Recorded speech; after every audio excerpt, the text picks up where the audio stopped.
Alors, Ziad Majed est politologue. Il est enseignant en sciences politiques à l'Université américaine de Paris.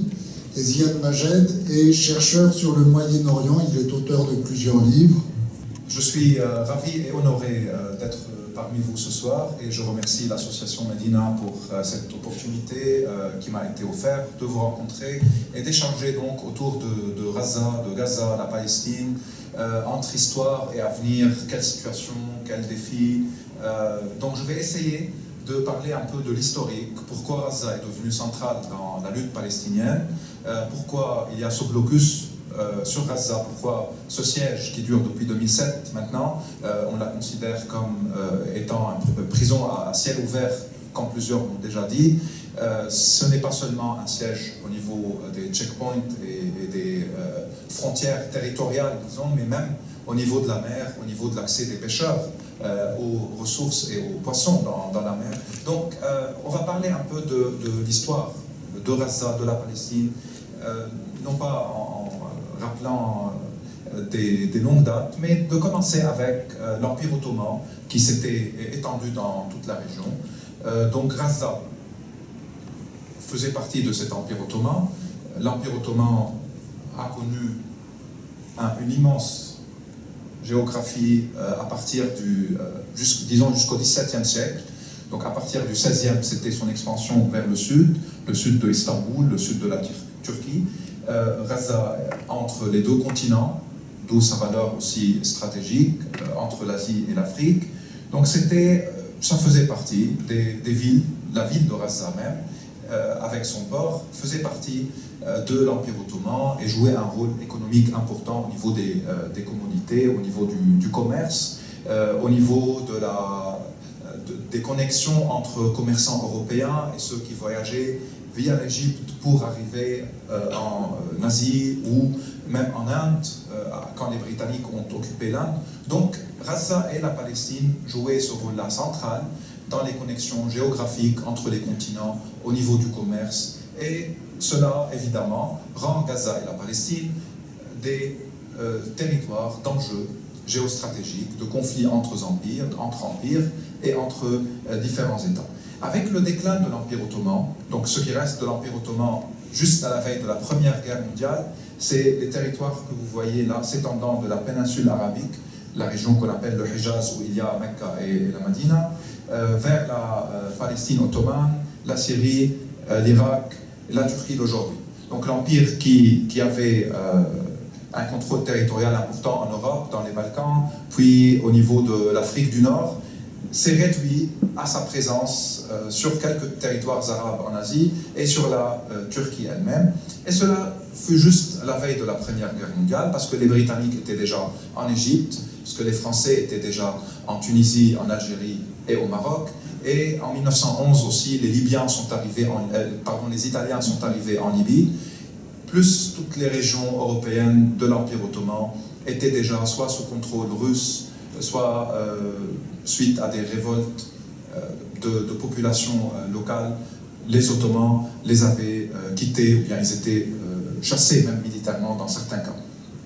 Donc, ce qui restait de l'Empire ottoman allait devenir, durant la Première Guerre mondiale et dans l'après-guerre mondiale, un territoire de règlement, de dessin de nouvelles cartes, de contrôle franco-britannique.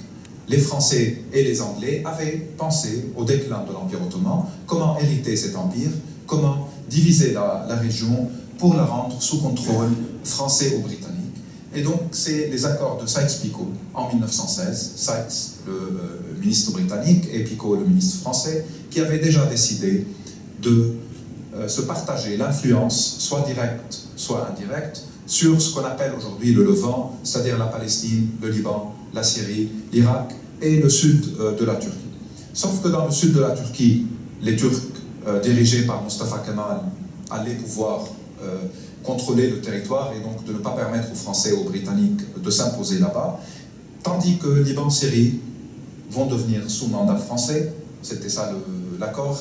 L'Angleterre ou la Grande-Bretagne allait prendre la Palestine, la Jordanie et l'Irak. Et pour les Anglais, il fallait considérer qu'en Palestine, il va y avoir dans tous les cas un statut spécial, avec une participation internationale à la gestion de la Palestine pour le fait que cette terre-là, c'est la terre considérée une terre sainte pour les trois religions monothéistes. Donc ils savaient déjà qu'il y a un problème, d'autant plus qu'en même temps que les Français et les Britanniques négociaient sur le partage et sur la nouvelle carte du Proche-Orient ou des provinces arabes qui étaient jadis sous le contrôle ottoman, les Britanniques négociaient en même temps avec des représentants du nationalisme arabe qui commençait à émerger et avec des représentants du mouvement sioniste qui était déjà assez puissant dans certains cercles européens. D'un côté, il va y avoir des promesses qui ne vont pas être tenues à un gouverneur de la région de Hijaz, donc le gouverneur de Makkah et Medina, du nom de Sharif Hussein, qui est le grand-grand-père de l'actuel roi de Jordanie.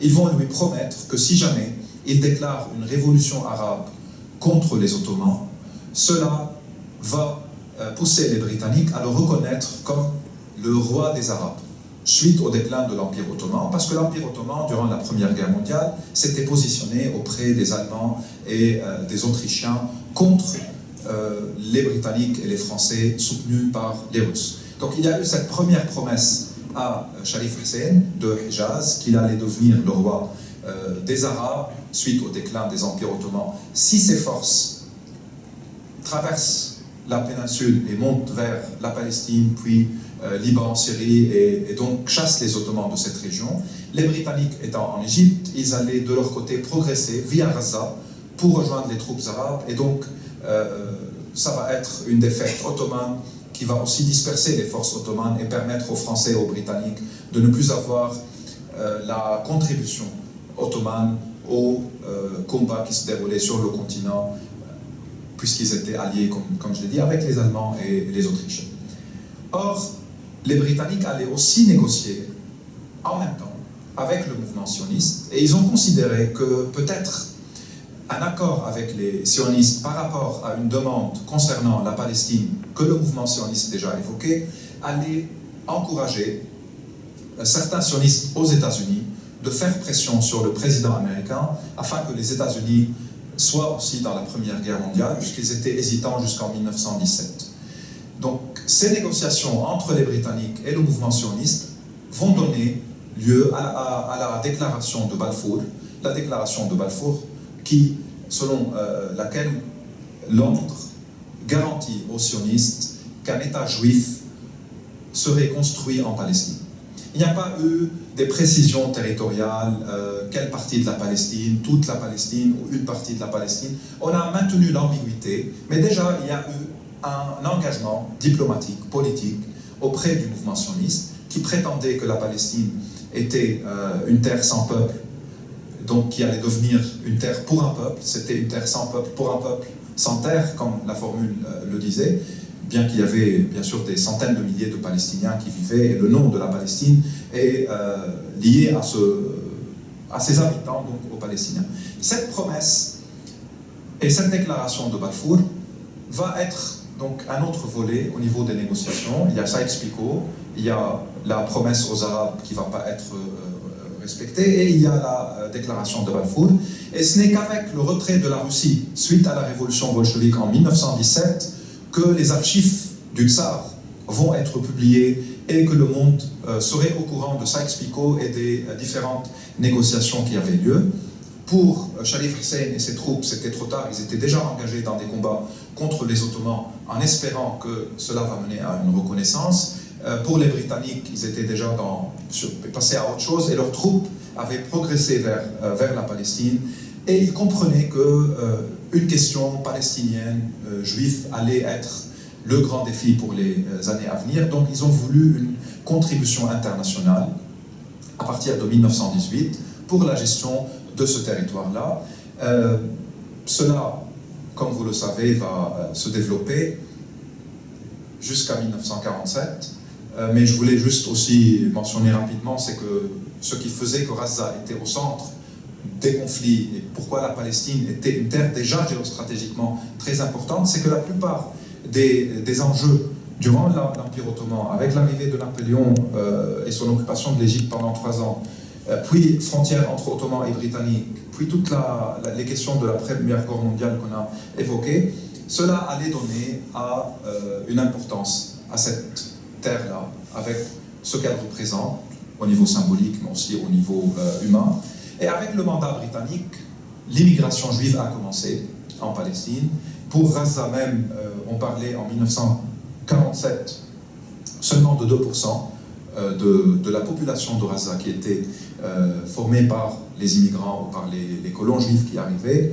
2%, donc 1600 personnes à peu près sur les 80 000 personnes que comptait la bande de Gaza. Et ils possédaient 5% des territoires qu'ils ont achetés grâce au fonds sioniste qui était mis en place pour aider les arrivants, les colons à se procurer de terre. Donc, sous le mandat britannique, toute l'immigration vers la Palestine a commencé. Vers Gaza, ce n'était pas un mouvement très important au niveau démographique, mais il montrait déjà que partout dans le pays, la question palestinienne allait devenir la question centrale pour les années à venir. Tout cela va mener en 1947, après des séries de négociations, des échecs, des soulèvements populaires, des luttes, des confrontations, des problèmes d'eau, un sentiment de perdre la terre, va mener finalement en 1947 à la décision de répartition, suivie par la première guerre entre Arabes et Israéliens, 48-49, et Gaza va passer juste après cette guerre-là, et après l'expansion militaire israélienne, elle va passer sous contrôle administratif égyptien. Donc le plan de la partition de 1947, comme vous le voyez, en jaune, c'est ce qui devait devenir l'État palestinien, et en orange, marron, c'est l'État israélien. Suite à cette guerre-là, on voit juste les 4 cartes. Je vais m'arrêter à la deuxième, on en parlera des deux autres après.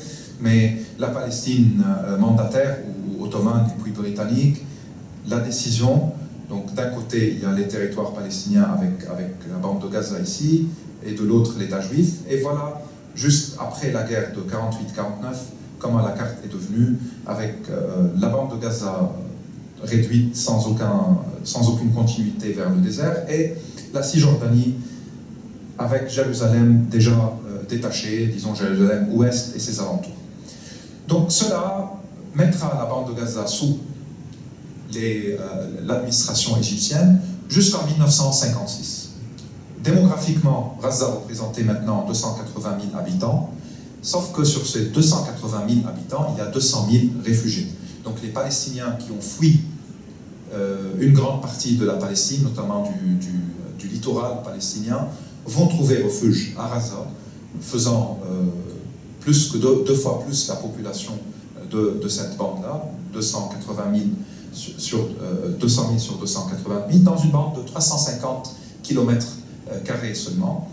Et sous administration égyptienne, la région va rester jusqu'en 1956. 1956, comme vous le savez, c'est la crise de Suez. C'est Nasser qui avait décidé de nationaliser le canal de Suez pour construire avec l'argent que ce canal devait générer le Aswan, le projet relié à l'eau et relié au j'ai oublié comment on dit, au barrage d'Aswan exactement. La réponse franco-britannique était de déclarer la guerre contre Nasser. D'un côté, la société du canal était gérée par les franco-britanniques. En plus, Nasser soutenait le FLN algérien. Et c'était la montée, ou le début de la montée du nationalisme arabe que Nasser allait incarner. Donc l'idée c'était de réduire Nasser politiquement, mais également de le battre militairement. Et pour les Israéliens, c'était une opportunité de contribuer à cette guerre-là en envoyant leurs troupes pour occuper Gaza et puis pour continuer vers le Sinaï. La guerre fut arrêtée, l'occupation israélienne ne va durer que 4 mois, mais durant cette guerre-là, il était clair maintenant que Gaza allait entrer dans un enjeu différent. Nasser, après la guerre, va essayer d'utiliser la carte palestinienne pour se consolider et se renforcer. Les Israéliens allaient mener plusieurs opérations militaires à Gaza. Le mouvement national palestinien n'est pas encore né, ce sont plutôt les gouvernements arabes qui gèrent toujours la cause palestinienne. Et en 1967, la guerre des 6 jours, la guerre de juin, Gaza, Jérusalem-Est, de même que la Cisjordanie, tombent sous occupation israélienne. À ce moment-là, il y a eu la résolution onusienne 242, parlant de la nécessité d'un retrait israélien des territoires occupés, mais cela n'a pas eu lieu. Et donc, c'est en même temps, et c'est suite à cette guerre-là, que les Palestiniens deviennent pour la première fois, à travers l'OLP, à travers le Fatah de Yasser Arafat, ils vont commencer eux-mêmes à gérer leur cause et donc à devenir les acteurs directs dans le conflit avec Israël. Et Gaza va connaître pendant 3 ans, de 1967 à 1970, une guerre de résistance contre l'occupation israélienne, avec une montée de Arafat et de son mouvement. Arafat lui-même étant originaire de Gaza, son père est originaire de la région, lui il était né au Caire. Donc les choses commencent à bouger dans la bande de Gaza. Cette fois, il y a une résistance qui s'organise, il y a des comités populaires, il y a des opérations contre les Israéliens, et évidemment, il y a les représailles de l'armée israélienne, avec aussi un début de colonisation, donc des constructions de colonies dans la bande de Gaza. Et à partir des années 70, et puis dans les années 80, Gaza va connaître la montée de certaines formations islamistes. Ces formations-là sont issues du mouvement des Frères musulmans, qui était assez puissant en Égypte même, fondé là-bas en 1928 par Hassan Banna, ayant aussi des branches en Palestine. Sauf que les Frères musulmans, jusqu'aux années 80 à peu près, ne considéraient pas que la cause palestinienne était leur cause principale. Pour eux, c'est une cause nationale, donc laïque. Le drapeau palestinien n'est pas un drapeau qu'ils souhaitaient porter, parce que leur drapeau, c'est le drapeau de l'islam, parce que leur cause, c'est la cause de l'islam. Et donc, ils étaient très actifs au niveau social, au niveau de la charité, au niveau des écoles, au niveau des dispensaires, au niveau du soutien à la population en détresse, au niveau de l'accueil des réfugiés. Mais ils n'étaient pas encore un acteur militaire ou politique réclamant l'indépendance de la Palestine. Et ils voyaient en l'OLP l'incarnation d'un projet nationaliste laïque qu'ils ne soutenaient pas.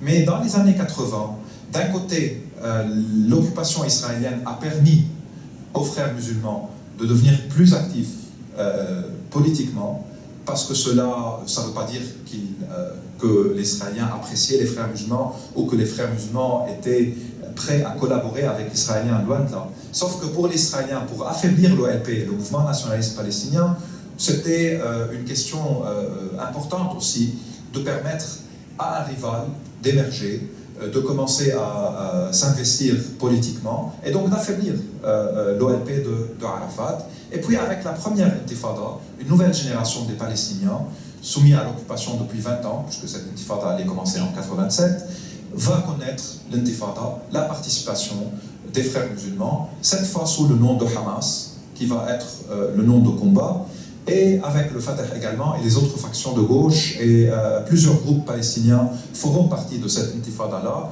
de 1987 jusqu'à 1991. 1991, le début du processus de paix, qui va mener en 1993 aux accords d'Oslo, et en 1994 au retour de Arafat avec l'OLP à Gaza, comme à une partie de la Cisjordanie, à Jéricho, pour établir l'autorité palestinienne. Et à l'accord d'Oslo, ils avaient dit que les questions principales, c'est-à-dire le statut de Jérusalem, la question des réfugiés, la question des colonies et la question des frontières allaient être discutées plus tard, et que la solution finale entre Israéliens et Palestiniens allait attendre suite à la construction de l'autorité palestinienne et à des retraits israéliens organisés sur un calendrier avec des zones différentes, zone A, zone B, zone C, etc. Et qu'une décolonisation devait commencer, même s'il y avait des colonies qui n'allaient pas être en fait désinstallées dans la Cisjordanie, et que les autres questions, à partir de la confiance qui doit régner entre les deux parties, allaient être évoquées. Sauf que tout cela n'a pas eu lieu. Donc l'autorité palestinienne s'est installée, mais elle était incapable d'imposer une souveraineté sur tout le territoire. Il y a eu des phases de négociation sans aboutissement, et finalement en 2000, la colonisation était devenue beaucoup plus importante que quand les accords ont été signés. On parlait d'à peu près 100 000 colons autour de 93, on est passé à 400 000 en 2000 déjà. Donc la deuxième intifada a eu lieu. Cette intifada va être plus violente que la première, la réaction israélienne va être extrêmement violente, et pour Ariel Sharon, qui devenait Premier ministre, c'était aussi le moment pour liquider l'autorité palestinienne, pour se débarrasser de Yasser Arafat, et pour jouer sur la concurrence entre Fatah et Hamas. Arafat fut isolé dans son quartier général, puis il est mort dans des circonstances que certains considèrent suite à un poison qu'il a eu ou à un assassinat. Mais dans tous les cas, le fait qu'Arafat n'était plus là a affaibli l'autorité et le Fatah lui-même. Le chef de Hamas a été assassiné également. Il était âgé, il était handicapé, mais il représentait pour le soutien de Hamas aussi un leadership assez important. La destruction de l'autorité palestinienne, avec les assassinats qui ont eu lieu, va rendre la situation, que ce soit à Gaza ou en Cisjordanie, insupportable pour les Palestiniens. L'armée israélienne est revenue dans certaines régions qu'elle avait évacuées suite à l'accord de Oslo. La bande de Gaza allait devenir également une scène d'opération militaire, et les choses ne vont pas s'arranger. Jusqu'en 2005. En 2005, Ariel Sharon décide de se retirer de Gaza. Donc il y a eu un retrait militaire, et les colonies, les petites colonies qui étaient présentes, il y avait 8000 colons, allaient aussi allaient évacuer la région. Sauf que, au niveau politique et juridique, le retrait israélien de Gaza ne voulait en rien dire que Gaza est devenu un territoire libéré ou que l'occupation est finie. Pour différentes raisons. Premièrement, le statut ne change pas au niveau des Nations Unies que lorsqu'il y a un accord diplomatique entre les deux parties. Or, le retrait israélien a eu lieu suite à une décision unilatérale, sans aucune négociation et sans un accord politique. Deuxièmement, les Israéliens se sont retirés de Gaza, mais ils ont continué à occuper la mer de Gaza. Les kilomètres au niveau maritime étaient restés sous contrôle israélien, continuaient à occuper l'air de Gaza à travers l'aviation militaire, et ils ont encerclé Gaza au niveau des checkpoints et des barrages. Donc le territoire lui-même, dans la définition de son statut juridique aux Nations Unies, est resté un territoire occupé, même si les troupes israéliennes n'étaient pas présentes.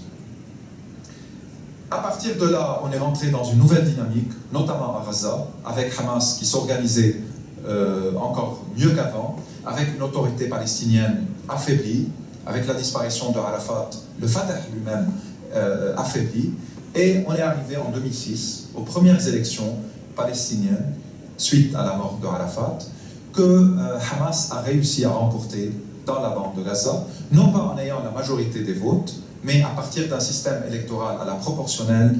Hamas a eu plus que Fatah, ils ont eu à peu près 43 à 44% des votes de ceux qui ont participé, pour plusieurs raisons. D'un côté, c'est une machine électorale efficace qui a su mobiliser et attirer ceux qui la soutiennent pour voter. Deuxièmement, le réseau social du Hamas était assez important. Troisièmement, il y avait une fatigue chez une grande partie de la population palestinienne suite aux échecs des négociations et au sentiment que 13 ans après les accords d'Oslo, les choses ne changeaient pas, ne progressaient pas. La colonisation se poursuivait à Jérusalem-Est et en Cisjordanie. Gaza, même s'il y a eu un retrait israélien militaire, mais était toujours encerclé, les conditions de vie étaient difficiles, et donc Hamas a réussi à investir au niveau du discours politique des critiques de l'autorité palestinienne, l'accusant d'avoir été dans des compromis et que les résultats finalement ne sont pas un succès, qu'il y a une trahison de la lutte palestinienne, ce genre de discours. D'autre part, l'OLP et Fatah notamment étaient moins bien organisés, avec des problèmes internes, avec des listes de dissidents, non pas seulement des listes centrales, avec une machine électorale moins efficace, avec des chefs locaux à Gaza qui n'étaient pas assez crédibles pour une bonne partie de la population civile. Donc, Hamas fut élu, et un gouvernement d'unité nationale, mais présidé par Hamas, a été formé.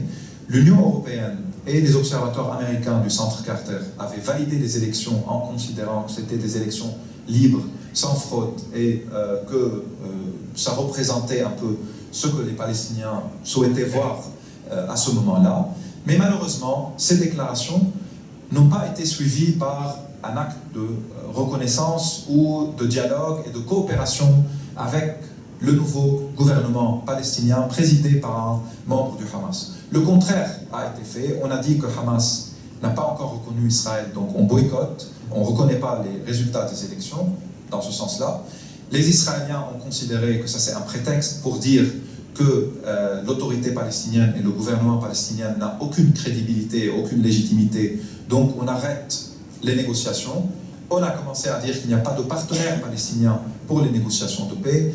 Les États-Unis et l'Europe ont à peu près validé cette position, ce qui a mené à une agonie du processus de paix et à des clashs et à des luttes entre Fatah et Hamas au sein même de l'autorité palestinienne, dans le gouvernement et puis sur le terrain avec la guerre qui a eu lieu en 2007 entre les deux parties, et Gaza a été conquis, a été prise par Hamas militairement, tandis que Fatah est resté dans la Cisjordanie, dans ce qui restait de la Cisjordanie, sous le contrôle de l'autorité palestinienne. Donc on est arrivé en 2007 à une fracture, non seulement politique, mais même au niveau du territoire. Gaza d'un côté, avec le gouvernement de Hamas, la Cisjordanie de l'autre, avec le gouvernement dirigé par le président Mahmoud Abbas, un problème interne palestinien grave, un boycott au niveau de la communauté internationale du gouvernement à Gaza, un blocus israélien imposé sur Gaza. Vous savez, l'électricité à Gaza, elle est achetée des Israéliens, donc parfois il y a des problèmes, il y a des pannes, parfois l'électricité arrive, puis il y a tous les impôts. Les impôts, c'est un service central israélien qui prend les impôts des Palestiniens également, et puis qui redistribue l'argent selon leur part. Parfois, l'argent était bloqué et elle n'était pas payée. Les travailleurs palestiniens qui partaient en Israël ne pouvaient plus sortir de la bande de Gaza pour aller travailler. Au niveau de la pêche, l'armée israélienne a réduit à 3 km, à 4 km l'espace où la mer où les Palestiniens pouvaient pêcher. Tout cela a mené à un embargo, à un étouffement économique, à une grande crise humanitaire. Beaucoup d'organisations internationales n'avaient pas le même accès au territoire. Le budget de l'ONU avait également été modifié. Donc, tout cela a fait que la bande de Gaza était déjà dans des conditions au niveau humain et humanitaire insoutenables. Quand, en 2008, il va y avoir une guerre menée par les Israéliens contre la bande de Gaza, fin 2008, début 2009, et qui ne va pas changer la donne politique. Le blocus se maintient. Il y a eu une souffrance humaine importante, plus de 1200 à 1300 civils tués dans ce conflit, et le blocus s'est maintenu. Donc, la situation, et on va juste dans un moment parler un peu de quelques chiffres qui révélaient la souffrance de la population. La situation au niveau des dynamiques politiques n'avait pas changé grand-chose. Certains étaient optimistes avec l'arrivée de Barack Obama aux États-Unis en fin 2008, puisqu'il a évoqué la question israélo-palestinienne comme étant la priorité au Moyen-Orient de sa politique étrangère. Mais après quelques demandes au gouvernement israélien d'arrêter la colonisation, des pressions sur les deux parties, comme on disait, pour reprendre les négociations, rien ne s'est passé non plus. Aucun progrès au niveau des 4 questions principales: la colonisation, Jérusalem-Est, les frontières et le retour des réfugiés. Donc pour Hamas, également cela renforçait la logique qui disait qu'Israël ne souhaite pas la paix, que les Israéliens n'acceptent aucun compromis, et Hamas essayait de se maintenir et de renforcer son contrôle au niveau de la bande de Gaza, avec des tentatives de temps à autre de réconciliation avec l'autorité qui échouaient. À ce moment-là, donc jusqu'à fin 2010, début 2011, au niveau régional, pour parler un peu des alliances, Hamas était l'allié de la Syrie et de l'Iran, Mais Hamas entretenait aussi des bonnes relations avec l'Arabie Saoudite et avec le Qatar, les deux monarchies du Golfe. L'alliance avec Téhéran et Damas permettait à Hamas la présence de ses chefs à Damas, par exemple, comme son nouveau chef Khalid Mash'al, permettait un soutien financier iranien, permettait parfois des camps d'entraînement avec le Hezbollah libanais, lui-même formé et entraîné par les Iraniens. Donc Hamas appartenait à cet axe-là. Mais en 2010, la Turquie montait en puissance. Dans la région, les Turcs étaient ambitieux. Ils ont commencé à évoquer la question palestinienne et le nouveau gouvernement d'Erdogan considérait qu'il est nécessaire qu'Ankara se repositionne dans la région en soutien des Palestiniens. Puis il y a eu le début des révolutions arabes. Donc ça a commencé en Égypte. L'Égypte, un acteur incontournable pour Gaza. Il y a à Rafah les tunnels où il y a des marchandises parfois qui rentrent, parfois des armes, parfois de l'argent, des tunnels souterrains évidemment qui permettent un peu un soulagement du blocus et des checkpoints et du contrôle israélien. Donc une situation qui change en Égypte peut être, comme certains le pensaient, en faveur du Hamas à Gaza lui-même, ou bien que la chute de Moubarak allait créer une nouvelle dynamique entre les Égyptiens et les Israéliens, qu'un nouveau gouvernement égyptien n'allait pas être si proche de Tel Aviv politiquement. Donc il y a cette question-là qui va être importante. Puis il y a eu la révolution en Syrie qui va pousser Hamas à quitter Damas et donc à changer d'alliance, à considérer que le mouvement palestinien ne peut plus rester proche du régime Assad et de son allié iranien, en même temps qu'il y a une révolution en Syrie qui est réprimée dans le sang. Donc Hamas devait maintenant se repositionner dans la région. Le repositionnement va mener à une nouvelle alliance, ou bien à une nouvelle coopération, disons, entre Hamas, entre les frères musulmans qui ont gagné les élections en Égypte, avec le président Morsi, et avec Qatar, allié de la Turquie, deux pays qui soutiennent aussi une montée des frères musulmans dans la région. Et cela va donc modifier la donne. Cela va mener à une crise entre le Hamas et les Israéliens, et les Saoudiens, et les Saoudiens notamment, et les Émirats arabes unis, qui considéraient déjà que les frères musulmans ne sont pas fréquentables. Qatar va devenir le premier soutien, la Turquie politiquement, et l'Égypte essayer de renégocier avec les Israéliens le contrôle de la frontière entre le Sinaï et Rafah, et Gaza. Mais encore une fois, cela va recevoir un coup dur. 2012, il y a une nouvelle guerre israélienne contre la bande de Gaza. Cette guerre va pas durer très longtemps, mais elle aura aussi des conséquences. Et puis, à partir de 2013, le gouvernement de frères musulmans en Égypte, il est renversé par l'armée. Le général Sisi est au pouvoir. Il reprend les négociations avec les Israéliens et l'armée égyptienne détruit des tunnels entre le Sinaï et Rafah, donc la Palestine. Il considérait que Hamas était devenu un acteur en Égypte même qui soutenait le gouvernement de Morsi. Donc Hamas s'est retrouvé encore une fois isolé géographiquement. L'attaque, l'offensive politique saoudienne contre le Qatar et la Turquie dans toute la région va aussi avoir des conséquences sur le financement du Hamas, et les Israéliens vont profiter de toute cette situation pour, encore une fois, mener la dernière guerre, la guerre de 2014 contre la bande de Gaza, qui n'a pas non plus changé ou bien modifié la donne par rapport au blocus et par rapport à l'absence de tout espoir politique d'un processus qui reprend, que ce soit de négociation ou d'une volonté de la communauté internationale d'imposer une solution ou d'imposer le respect des résolutions. Le grand paramètre qui a changé, ou la nouvelle donne, c'est en fait la nouvelle résolution onusienne reconnaissant l'État de Palestine comme étant un membre observateur au niveau des Nations Unies, suivi par des reconnaissances de plusieurs parlements européens, comme de plusieurs États d'Amérique latine, d'Afrique, d'Asie, de l'existence de la Palestine et la reconnaissance de cet État, qui devient également membre à l'UNESCO. Tout cela reste symbolique, bien qu'important. Il montre un changement au niveau de l'opinion public international.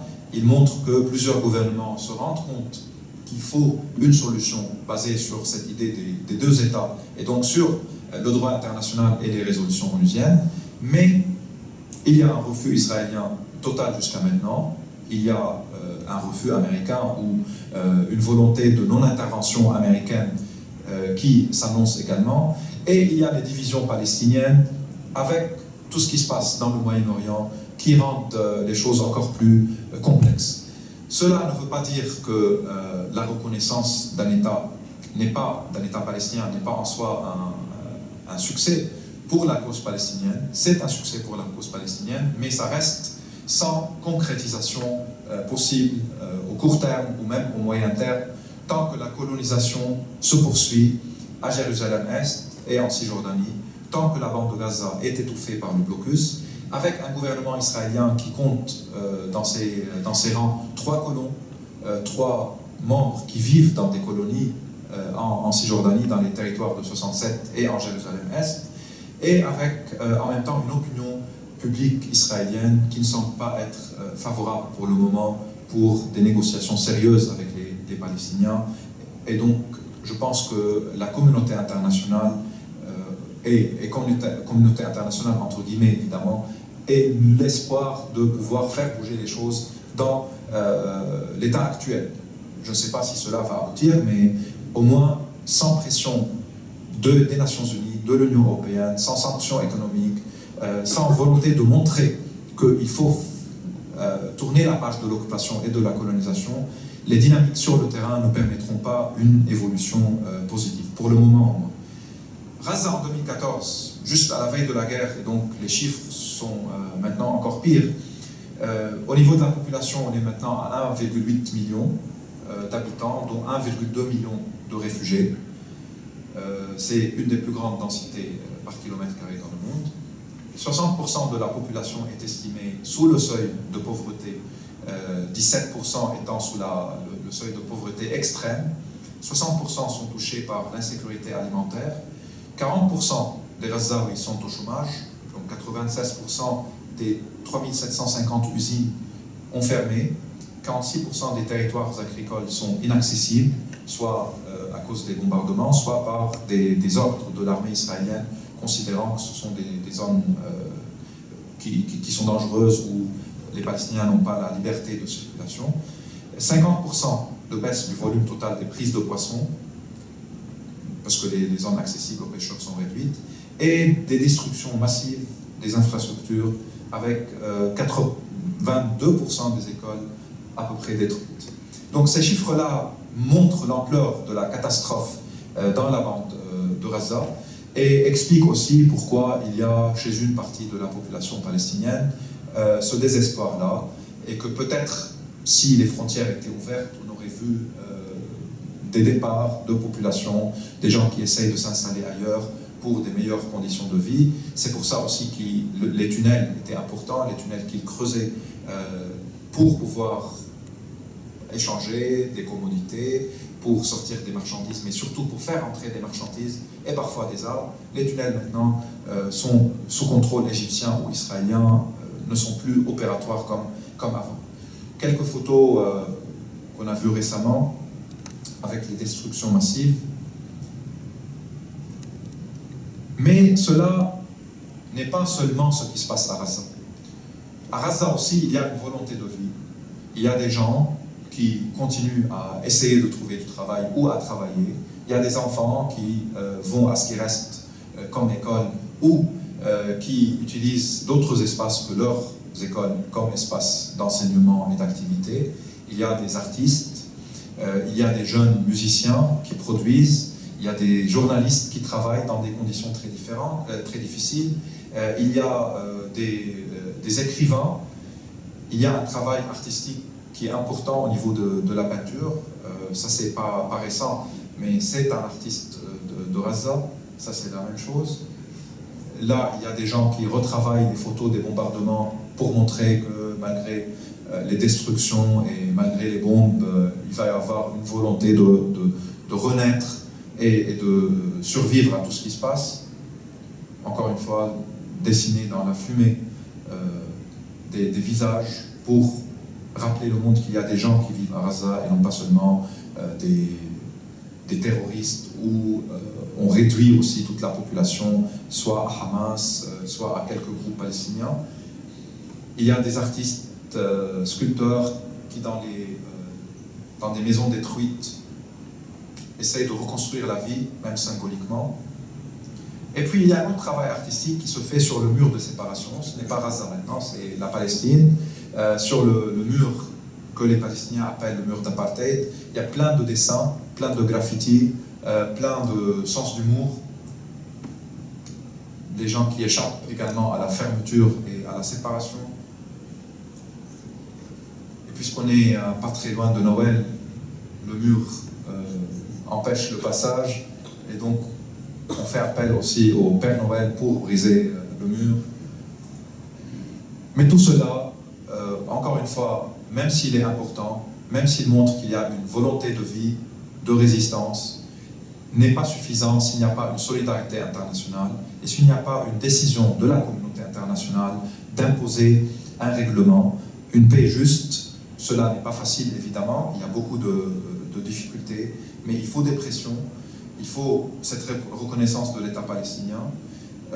L'opinion publique est en train de modifier plusieurs choses en Occident, on l'a vu en France récemment, le soutien des projets humanitaires en Palestine, le devoir d'information, la terminologie et les médias qui ne respectent pas souvent des codes éthiques, ou bien qui sont parfois dans des erreurs de faits et des erreurs politiques comme juridiques. Il faut avoir des observatoires qui suivent ce qui est dit, qui essayent de préciser, qui essayent d'envoyer des messages pour dire que ce terme n'est pas correct, pour appeler les résolutions onusiennes, pour appeler le droit international. Tout cela commence à être mis en place, mais c'est lent et ça prend encore plus de temps. Et on peut finir avec une note d'espoir, c'est que malgré les destructions des écoles, malgré les difficultés, des gens, des enfants avec leur maîtresse dans cette photo-là, continuent, là où c'est possible, de dessiner, de lire, d'étudier, parce que je pense que c'est une question aussi de génération. Cette génération-là a subi beaucoup. On espère que la génération de ces enfants-là puisse un jour voir son rêve d'indépendance, de justice et de dignité se concrétiser. On peut après échanger sur est-ce que 2 États aujourd'hui c'est une solution possible après tout ce qui s'est passé. Est-ce qu'un État binational est une solution peut-être plus juste, ou bien si ni l'une ni l'autre ne va pas être le scénario des prochains temps, c'est un conflit qui va dégénérer encore. Ce n'est pas seulement la Palestine qui est concernée, c'est toute la région, c'est tout le monde. On l'a vu à plusieurs reprises, les conséquences et les implications de ce qui se passe là-bas. Donc, avec l'état actuel des choses, si vous voyez la carte numéro 4, les territoires palestiniens sont maintenant 12% de ce qu'était la Palestine historique. En 67, la résolution onusienne de 1967, et puis les accords d'Oslo espéraient obtenir les 22% de cette Palestine historique-là. Maintenant, avec les colonies, avec le contrôle des frontières, avec le mur qui confisque des territoires, on est passé à peu près à 12% de la Palestine historique. Donc, un État actuel sans la décolonisation n'est pas viable.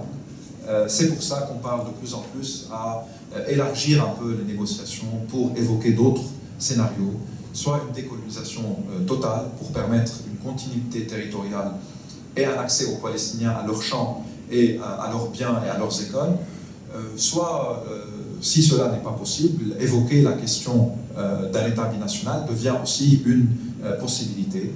Évidemment, dans les 2 cas, les Israéliens, le gouvernement actuel n'est pas favorable, et c'est pour cela que, encore une fois, les pressions, la mobilisation et le droit et le devoir d'information sont des questions extrêmement importantes. Je vous remercie et j'espère qu'il y aura un échange, des commentaires, des questions, et merci encore une fois à Madina de m'avoir invité.